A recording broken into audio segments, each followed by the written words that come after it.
It's time for Waking Up with Wesley, today's forecast and weather-wide discussion with WLOX First Alert Weather Senior Meteorologist Wesley Williams. Waking Up with Wesley is sponsored by Exclusive Auto Brokers. For the best deals on wheels, visit Exclusive Auto Brokers on Beatline Road in Long Beach. All right, hello there, South Mississippi, and thank you for waking up with Wesley. I'm Senior Meteorologist Wesley Williams.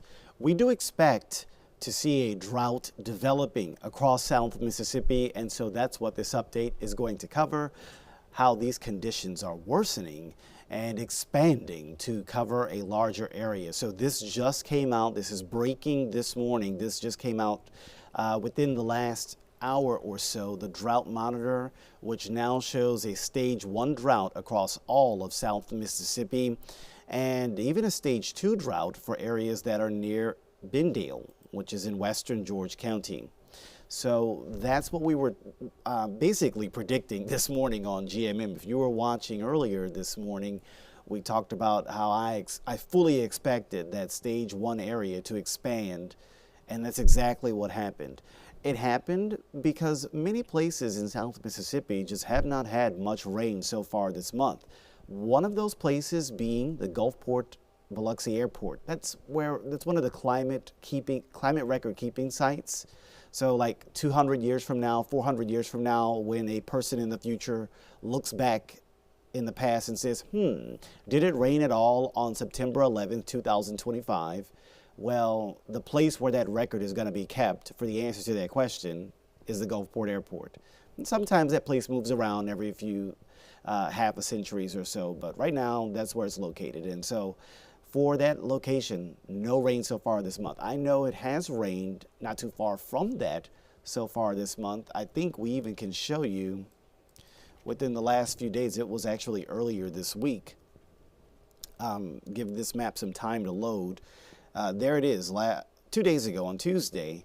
So you can see there was actually some rain in parts of South Mississippi. Now, the Gulfport Airport sits right about there, and if I make this larger on your screen, you'll see the airport sits probably where the P is located in the word Gulfport there. And you see there was actually no rain. But then you go to the north of that, and there was a little bit of rain, and there were even more showers closer to Picayune, closer to the Kill, closer to Dido. But unfortunately, it missed raining on the airport, which is where we keep the climate records, which, like I said, are going to be referenced centuries in the future. So unfortunately, the record shows for that day, no rain, even though there is some nuance when you consider the entire area. So when you look at this, it's really only for one location at the airport. No rain so far this month. When there should be almost 2 inches in the rain bucket, there's zilch, zero, nada. And okay, the month is basically 10 days old, right? This record goes through yesterday. It's not really finalized until the end of a day. We're still in the beginning of the 11th. We're not at the end of the 11th. So this information you're looking at here is the first 10 days of the month. We can already look at the second 10 days of the month. And look at this information here, showing very little to no rain from today through the 20th of September. So that means the first 2/3 of September are likely to bring little to no rain for most of South Mississippi. And that's not really what you want to see, because we typically rely on some rain during this time of year before we get to October, because October is actually one of the driest months of the year on average. When you take a look at this information here, you'll notice that it does actually show the lack of rain in the month of October. October, we typically only see about 3 or 4 inches of rain, and that is the lowest amount of precipitation for any month of the given year. So if you look at the driest month of the year, usually it's October, at least for Gulfport Biloxi. And the wettest month of the year is usually July. In fact, our rainy season, our wet season, typically runs from June through September. And surprise, surprise, one of the reasons why that is because of the tropics. So when you go a hurricane season and we're not getting any storms at all, we're actually missing some of the rain that we usually rely on to get our normal rain. It is normal for tropical systems to bring rain to the Gulf Coast region. So when you have a year that a tropical system brings no rain to the Gulf Coast region, that's actually a non-normal year. So you're going to wind up with some non-normal weather, like the drought that we are seeing developing. This is a subtropical climate. You know, we're not really supposed to get into droughts too much. That's something that our neighbors in the Four Corners region, the desert Southwest region, drought is a word that they use all the time every year. Drought is not really a word that we usually use here along the Gulf Coast very often. It happens, but it doesn't have to happen every year, especially if the weather behaves like it's normally behaving, when we usually get some kind of tropical rain system in the summer months. Now, I'm not wishing for us to see a hurricane. You can get tropical rains from just a depression. You know, you can get tropical rains from something that's not even a depression, just a tropical low. But it has to be something like that. Some of these rain systems coming in from the Gulf, you know, hopefully not hurricanes, hopefully not tropical storms, but even just a depression or even just a low pressure system that can bring some tropical rains. That's what we typically rely on. And when you don't get those, it's dry. And like I said, once we move from our rainy season into October, that really usually sees a sharp decline in the rain. So that month of October probably going to not really give us much hope for rain. Sometimes you can get some wet Octobers, but more often than not, you usually don't, because you get these cool fronts coming in from the north that sweeps away the usual tropical systems. You get these large bursts of dry fall air during the month of October, and that really kind of dries out the humidity. It makes it even harder for rain to form. Sometimes you can get rain along a cold front in the month of October, but sometimes those fronts come through dry. I mean, we just had a dry, cool frontal passage this past weekend. Did you see rain at your house on Saturday? Most of you, no. So these fronts sometimes come through dry, and so we might get into next month getting these cool fronts to pass through, giving us that taste of fall even more deeper into next month, and they might not be producing much rain. I'd say it's about a 50-50 split as long as I've lived here in South Mississippi. Sometimes those cool fronts pass through dry. Sometimes it's a severe weather threat, and you've got a bunch of heavy rain and tornadoes and severe weather with those October cool fronts. So some years it can be that way, others it's not. But we do want to just, you know, again, if you're just joining this information, this video while you're watching live, that's what this update was, to focus on the drought, which has expanded to include all of our 6 southernmost counties. So that's new this morning, what you're waking up to, and we're just trying to get you up to speed on the fact that there's a drought now in South Mississippi, and there's not much hope for rain within the next 10 days at least. There might not be much hope for rain for the next 4 or 5 weeks if you consider through the end of October. You might not get much rain for the next 4 or 5 weeks on top of the last 1 to 2 weeks with no rain. So this might be, you know, by the time it's all said and done, maybe a long 8-week stretch of little to no rain. Now, once we go to November, December, we usually do see a little bit more of those rain systems coming in from the north. And so that might help by then. But now through the rest of October, could be hard to see much rain locally. And this could bring impacts. Sometimes when you get drought conditions, there can be some impacts. Usually you wind up seeing more of those impacts the higher the drought level goes. For now, we are all at a stage 1 drought other than Bendale. So that means any impacts that we see are going to be pretty minimal. Maybe your lawn's getting a little crispy. You might have to water your lawns, your gardens a bit more than usual. But once you start to see these drought stages increase to level 2, 3, 4, 5, that's when you'll notice a more significant impact to livelihood here in South Mississippi. This is a look at the breakdown for those 5 stages of impacts that you could see. And as this information loads, I guess the last time we used this graphic was when we had a stage 5 drought. So I'm going to have to actually bear with me while I adjust.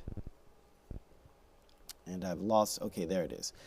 Make that adjustment from the stage 5 there down to a 1, and the adjustment has been made. We'll actually do 1 and 2. All right. So now that that adjustment has been made, that indicator will slide down to the 1 and 2 out of the 5. And there it is. It's finally loading in. So yeah, some of the creek flow in the area might begin to lower at that stage 1 drought. Oh, there's a train. If only it were a rain train to help produce some rain in the local area. For some reason, this graphic, maybe I'll reload it one more time. Seems like the data is having some issue loading in. Give that one more shot to load. Yeah, I don't know. For some reason, it is having some trouble. But in any case, we are at the first couple of stages of drought. And maybe I'll just zoom in away from the trouble area. I don't know why there's trouble near Macomb. But here's South Mississippi. The map actually did load for us. And so anyway, you got the level 1 where the creek flow is low. And then you can take a look at the level 2 where you could have more wildfires occurring than normal. And you might notice some of the wildlife beginning to search for water. Their usual watering holes are drying up. And so they're having to go to places they usually don't go, maybe on your property. The deer are taking a sip out of your bird bath in your backyard, you know, instead of taking a sip out of the usual pond that they have in their typical habitat in the woods. So that's what we mean when we say wildlife search for water. Just generally meaning, you know, animals are going to be in places they typically are not, as their usual places to drink water might begin to have less water. Now, fortunately, we're not above level 2, but if we wind up getting to that level 3 severe drought, you know, there could be impacts including the ground cracking, causing road damage. We might begin to see burn bans. I would bet if we get no rain between now and October, we're probably going to see burn bans probably into the month of October. And sometimes cotton can be stressed, and auxiliary hay for cattle might have to be used. And then you can see stage 4 drought. That's pretty bad. Some home foundations and walls could crack because they're so dry. Burn bans could be even more expanded through the area. Surface water levels are low, and boat ramps could close. I would say that is only a thing for the inland areas. If you're thinking about the Mississippi Sound boat ramps, the Back Bay boat ramps, the St. Louis Bay boat ramps, those are never going to close. If you're on the coast, there's no shortage of Gulf and ocean water coming on in. But for places that are away from the coast, along rivers, along creeks, along inland lakes and such, those would be places where that sort of thing, boat ramps, might get closed if the water level gets too low. And then finally, when you're in exceptional drought, you have all of the impacts from level 1 to 4, but you wind up finding the fire danger increases even more, and you can have even more communities impacted by wildfires. So, you know, right now, that's where we stand, a level 1 or 2. Maybe we'll see this get worse as we go to October, since there's not really much hope for rain for the next 10 days. And we know that October is typically the driest month of the year. So we're probably going to go multiple weeks next month with no rain. I think we're going to probably see some parts of our area at least at a level 3 drought based on the trends that I'm watching as we go into the month of October. But hopefully we get some relief. I can't find any relief for you. Everything that I just showed you didn't really show much. I gotta say though, other than the drought, that's kind of the bad news. The good news is, look, when it's dry weather, it looks beautiful, right? So we're gonna have beautiful looking conditions for any of your plans to be outside today. Rain not getting in the way of your plans, rain not causing issues for travel on the roads, temperatures reaching the lower 90s by this afternoon. And we are expecting dry high pressure to be nearby. Around the eastern edge of that high pressure system, we might notice some lower humidity trying to sneak in. I did a video on this on our WLOX weather app, how some lower humidity might try to sneak in from the northeast as we go through the next few days. Not everyone will see this. A place like Wiggins, Saucier, Van Cleef, Lucedale, you're more likely to notice this. Why? Because you are closer to Alabama, where that dry air is coming from, and you're north of I-10, away from the muggy coast. This trend continues for tomorrow and Saturday, where you're seeing, like, for example, tomorrow, watch those winds, look which way the winds are pointed. Tomorrow afternoon, still seeing that dry wind coming in from the northeast for Wiggins, Saucier, Van Cleve, Loosedale. But look at the winds along the coast. It's actually muggy in Pascagoula, muggy in Biloxi and Gulfport and Waveland, because you have that muggy air coming in off the Gulf. So you're not going to notice it that much for places south of Interstate 10, generally speaking, along the coast. This continues for Saturday. We're still seeing kind of this sneaky little dry air coming in from the north and east, still bringing relatively less muggy weather to Wiggins, Loosedale, Saucier, Van Cleve, and anywhere else I just circled. Meanwhile, it is still staying fairly muggy right when you're down along the coast. And you can see this trend will basically go to the next 3 to 5 days. Places like Gulfport are higher on our dew point scale.